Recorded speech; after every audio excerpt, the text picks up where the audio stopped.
From South Carolina Public Radio, this is the South Carolina Lede. I'm your host, Gavin Jackson, and this episode was recorded on September 27th, 2024. In a programming note, we will be dropping our next pod later on Tuesday in observance of Mayan Schechter's wedding this weekend. Happy wedding day, Mayan and Daniel. Actually, the delay is to accommodate AT, but it's no longer, but we're still going to do it anyway. I have things planned. If it's our Saturday pod, this one, that means we're on the presidential campaign trail with highlights from both Vice President Kamala Harris and former President Donald Trump. We also have some analysis from Winthrop University political science professor Scott Huffmon. Shout out. And the Democratic National Committee is sending tens of thousands of dollars to the state in hopes of flipping back some state house seats. One thing that will never flip is our need for you to call 803-563-7169. It is a never-ending need. But give us a shout. Let us know how you dealt with Tropical Storm Helene. She really kind of did a number on us, didn't she, folks? Unexpected, unlike Debbie. Why couldn't she be more like Debbie Helene? But let us know, 803-563-7169. Also, we're talking spookiness in the wind down, so stay tuned.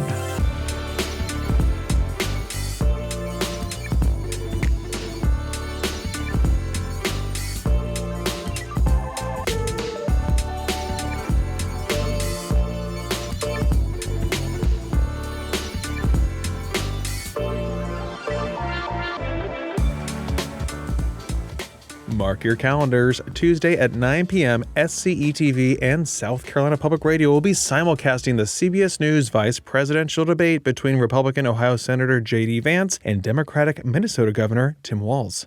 We'll also bring you a pod on Wednesday of highlights. I'm saying that right now. Sure, why not? Sure. You guys want that? We'll do it. There's going to be so much from that debate that we're going to have a separate pod like we do. Now, the Democratic National Committee announced on Friday an additional investment in South Carolina ahead of the 2024 election thanks to record fundraising. We're talking about a, quote, high five-figure investment, quote, is for a staffer that will focus on get-out-the-vote efforts for legislative races in the state. Now, you know, South Carolina, unlike its neighbors to the north and south, is not a swing state, and there are no statewide races on the ballot this November. But all 124 state house and 46 Senate seats are up for re-election this year, as well as the 7 congressional seats. Only a handful of these races are competitive, and Republicans are looking to maintain and possibly grow their supermajorities in both chambers. Democrats, however, are trying to retake 4 House seats in Greenwood, Clarendon, Charleston, and Hampton counties that Republicans flipped in 2022. Jamie Harrison, former South Carolina Democratic Party chairman turned DNC chair, is fully aware of the challenges Democrats face in the state and sees this investment as a boost. In a statement, he said, quote, with Vice President Harris at the helm and record-breaking investments in coordinated campaigns, the DNC and Democratic state parties across the country have the momentum to strengthen coordinated operations in the critical final stretch to November to deliver wins for Democrats and all South Carolinians, quote. Now, Harris has brought in record amounts of money in her first full month at the top of the ticket. The campaign raised $361 million in August and has $404 million on hand per federal filings. The Trump campaign raised $130 million in August and is reported to have $295 million in cash on hand at the end of the month. That's still a lot of money, folks. Now, Bloomberg, so much money that Bloomberg reports that the Harris campaign spent $7.5 million a day on average in August compared to $2.6 million a day for the Trump campaign. That's a lot, guys. Now, this latest investment by the DNC represents $2.5 million to both traditionally red and blue states to, quote, strengthen coordinated campaigns and boost Democratic wins in down-ballot races, according to the Dems. For South Carolina Democratic Party Chairwoman Crystal Spain, she said, quote, South Carolina Democrats have spent the last few months executing a very targeted campaign strategy in an effort to win legislative seats. The DNC's investment is critical to our success in November, quote. Now, with this, the DNC said it is their first election cycle. They have sent funding and resources to all 57 states and territories. If it's our Saturday pod, that means we're catching you up with some of the big moments from the presidential campaign trail. Are you still listening? Yes. Former President Donald Trump has not pulled his endorsement of embattled North Carolina Republican gubernatorial candidate Lieutenant Governor Mark Robinson in light of CNN's damning report of comments Robinson allegedly made on a pornographic website years ago in which he called himself a black Nazi and praised slavery, among other disturbing statements. North Carolina is a critical state for Trump. Trump was in our other neighboring swing state, Georgia, remember, tomato, South Carolina, where he proposed massive tariffs on Chinese imports as well as a 10% tariff on products from the rest of the world. That is, unless a tweet or off-the-cuff remark has changed the concepts of this plan, well, economists say it will drastically increase financial burdens on all Americans and spark trade wars. But Trump, who was on stage with 2 teleprompters, said this to the crowd. Isn't it nice, by the way, to have a president that doesn't need a teleprompter? He also proposed a 10% interest rate cap on credit cards. And while working Americans catch up, we're going to put a temporary cap on credit card interest rates at 10%. We have no choice. They're getting 22, 25%. We can't let people have to pay 25% and 22% interest because they can't afford to pay off their credit card. We're going to cap it for a period of time at 10%. I'm sure the shareholders of Visa, MasterCard, and American Express are stoked about that one. And Trump also blamed Harris for the illegal immigrants causing crime and taking jobs, though there are plenty of jobs in the strong American economy, and crime statistics do not back that up. Here is Trump in Savannah on September 24th. Kamala's illegals are also crushing your wages and stealing your jobs. Last month alone, think of this, American-born workers lost 1.3 million jobs and migrants gained 635,000 jobs. So we're putting our migrants to work at a much higher level than our own people, our own citizens. So as we create millions of new manufacturing jobs here in Georgia, nationwide, we will make sure that these jobs go to American citizens, not illegal citizens, people that came into our country illegally. Your wages will rise, your costs will fall, your job opportunities will grow, because we will conduct the largest deportation operation, sadly, in American history. We have no choice. This is not sustainable. And we got to get the criminals out first. We're going to get the criminals, the murderers, the drug dealers. We're going to get them out of here first. And we're going to work with local police. They know everything about them. They know their names. Economist Alan William Wolf at the Peterson Institute for International Economics wrote in May, quote, "Unlike the Biden tariffs, the Trump plan is for increased tariffs on all products from all countries. It is not just America first, it is America alone. Politicians and the public here and abroad are getting used to the idea of having higher tariffs, desensitized to the fact that high tariffs ought not to be the new normal. They are, in fact, added taxes on us, and having them will have real costs." Quote. We'll have more on that next week. Econ Pod. Now, Trump says he's going back to Butler, Pennsylvania to finish his campaign speech there after shots were fired at him, including one that grazed his ear by failed assassin Thomas Crooks during his July 13th rally. A damning report was released this week by a Senate committee that found major communication breakdowns within the United States Secret Service on the scene, as well as their failing to set up visual barriers around the rally to block potential shooters. The report said the failures were, quote, foreseeable and preventable, quote, and found that many of the problems identified by the committee remain unaddressed by the Secret Service.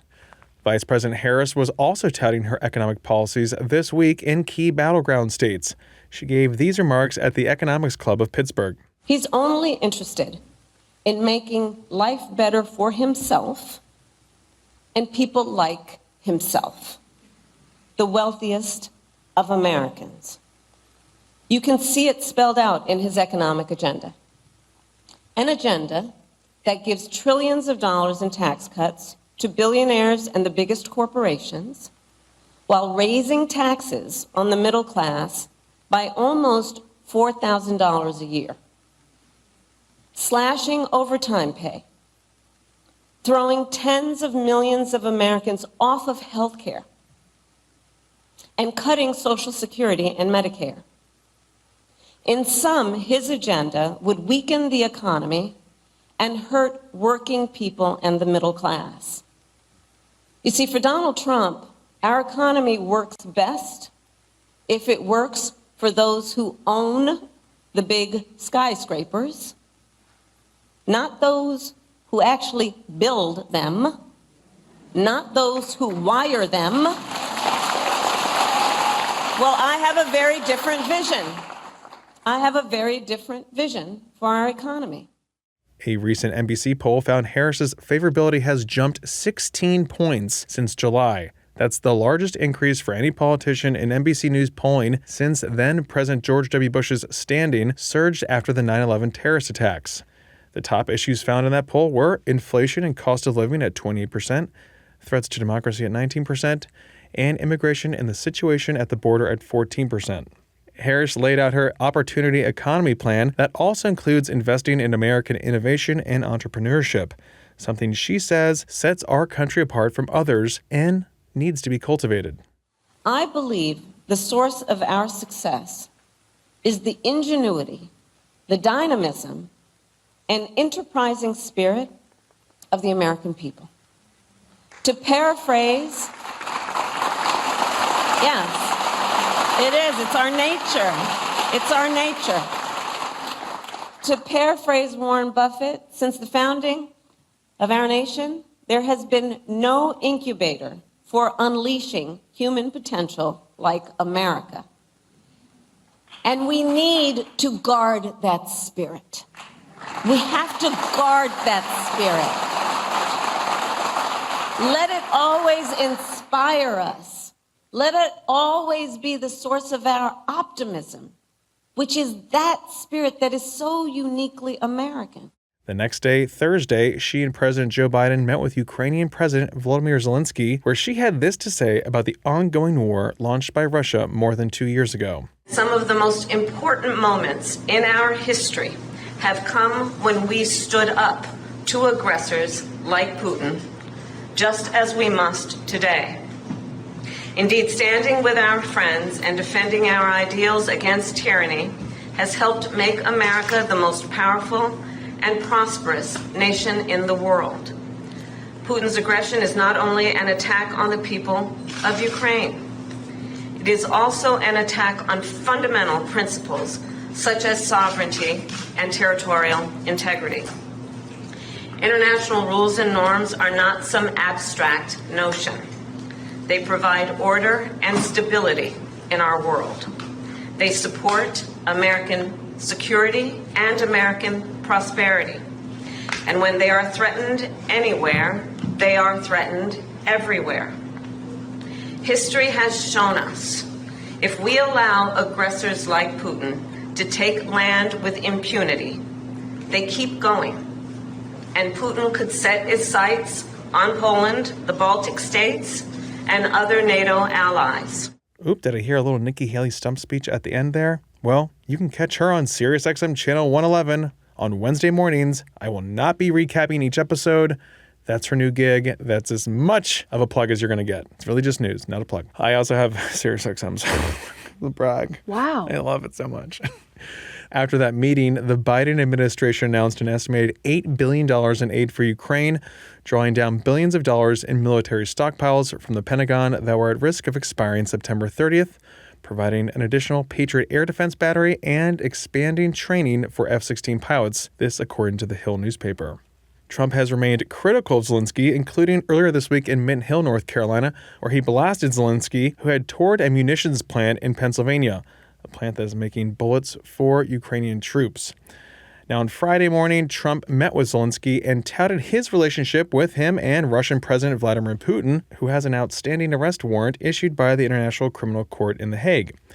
First, you'll hear Zelensky and then Trump, who, in response to a question about expectations for their meeting, thanked the Ukrainian Prime Minister for how he handled Trump's first impeachment, which centered around Trump withholding military aid to the country and an invitation to the White House in order to influence Zelensky to announce an investigation into Biden, which he did not do. Well, thank you very much. It's an honor to have the president with us.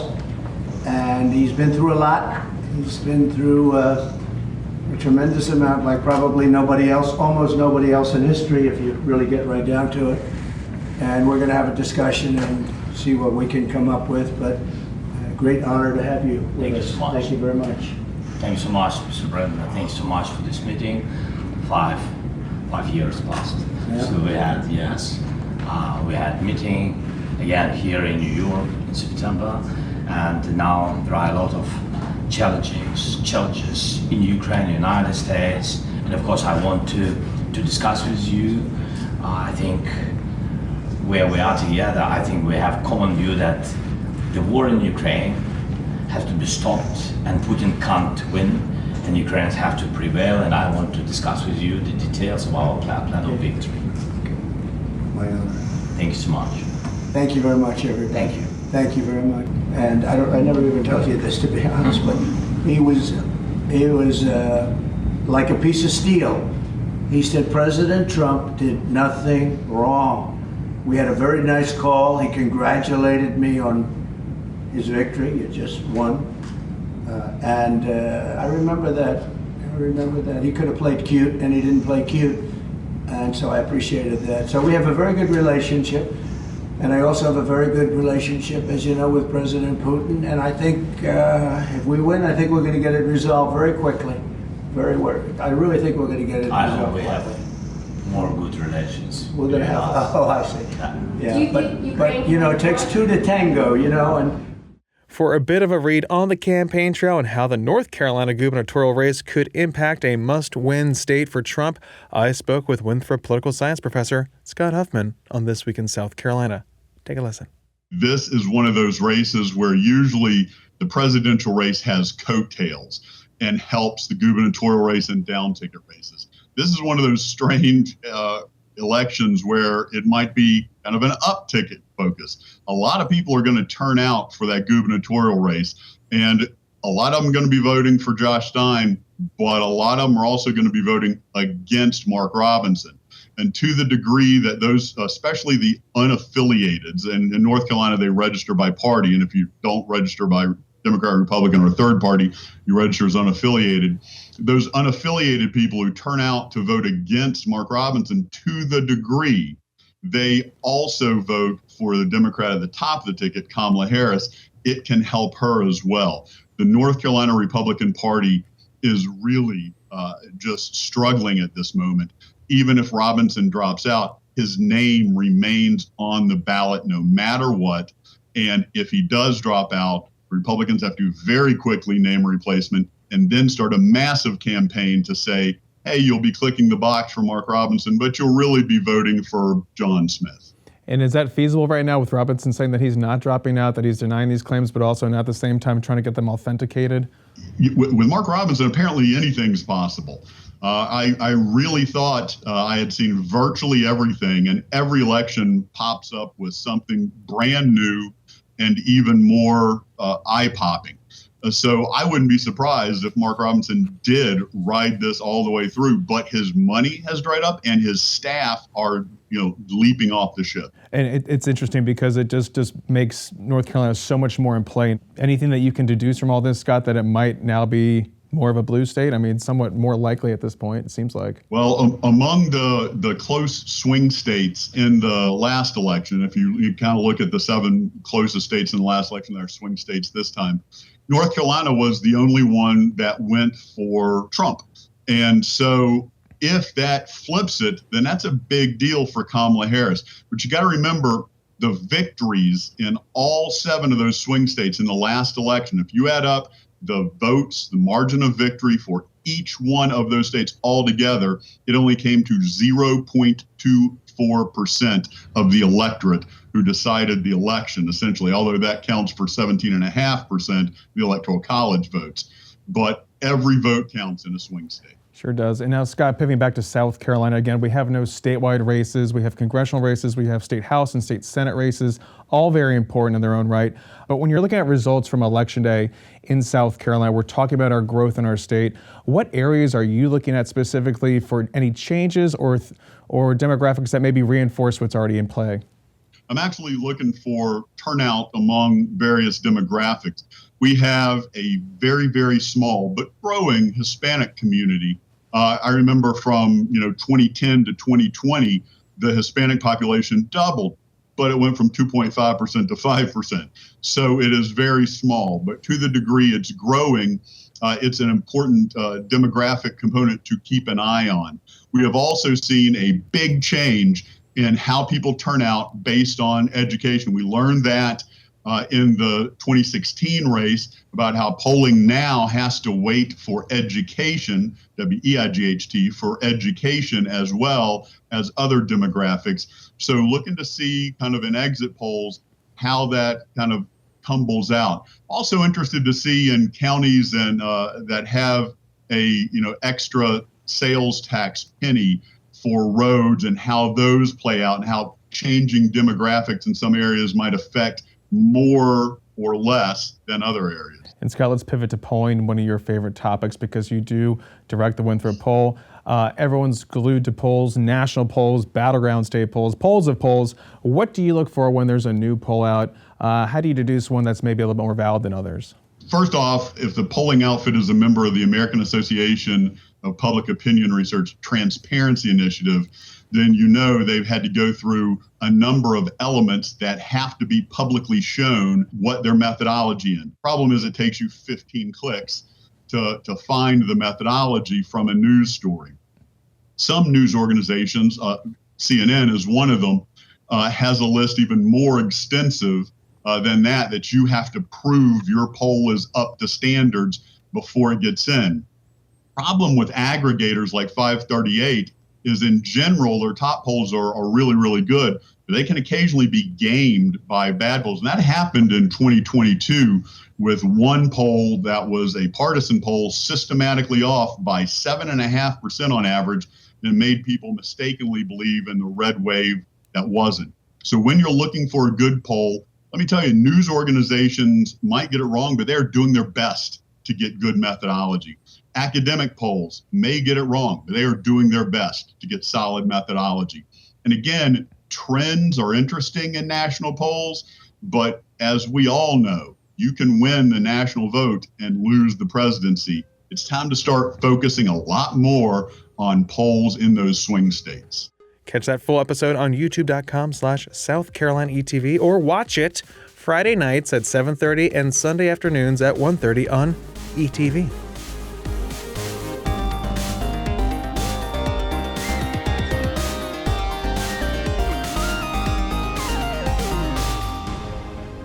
Welcome to the wind down section, our little break from the news. We're glad you're here, but unfortunately, I think the news is still with us, A.T. Shire. Yeah, it's always. We braved elements to come in here and record this for you. Gavin is wearing a windbreaker. You probably heard it the whole episode. Can you hear it? He does gesticulate wildly while he reads his scripts. If we're in a state of emergency, I have to have this windbreaker on. That's part of my contract. I do not begrudge you that. I let you be you, okay? I'm just letting my boy explore his space, okay? I have the branded hat, Yes. the branded windbreaker, and the branded polo. He tore his jacket open right there.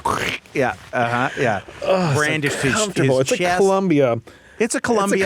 In Columbia, obviously. Omni-Tech shield. Yeah, it really actually does work, unlike some of those windbreaker waterproof jackets. He's that doing air don't. quotes, folks. He's doing air quotes. You guys know what I'm talking about. You have those jackets. All right, Gavin, we're trying to keep this tight because you have to run to EMD. Go to EMD for the presser. For a presser. So let's go quick. I did want to tell you that last night I was at home.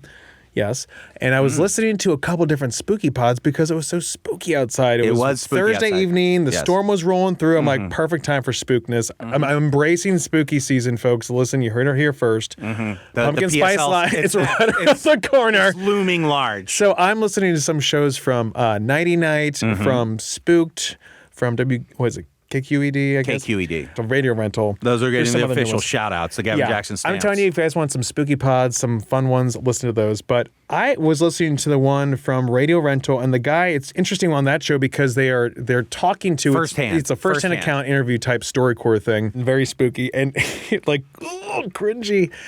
They all survived to tell the tale, but one guy was talking about a sleep paralysis demon, which I know everyone's always spoofing on. And specifically, I didn't really know that there was one specific one that everyone sees, and that's talking called about the Hat Man. Or the Hat Man, And for the context of this conversation, we'll say Hat Person, because until we have that verified, we're not going to go ahead and just do that. Gavin is a journalist. Thank you. And I have never had experienced sleep paralysis. No. Not that I'm wishing it upon myself, but I was listening right before I went to bed, and I was like, maybe I might summon it. I did not. do want the listeners to know that Gavin wishes he was bit by a shark. He wishes he was struck by lightning. He wishes he was shot and lived. But I do not sleep paralysis. Okay.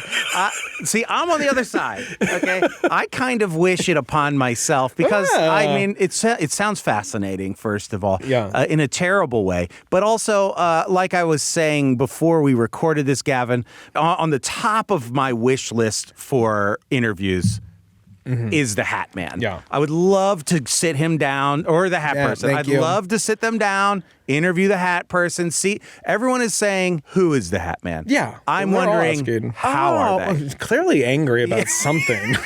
I just like haunting us all the time. I like the idea of someone who's just checking in on me at all times, who really knows me. You know, they're in the corner right now. I mean, we just can't sense them in the corner now. Yeah, they're always with us. Do we each obviously have our own hat person? I don't know. A hat wearer watching I think us? he travels.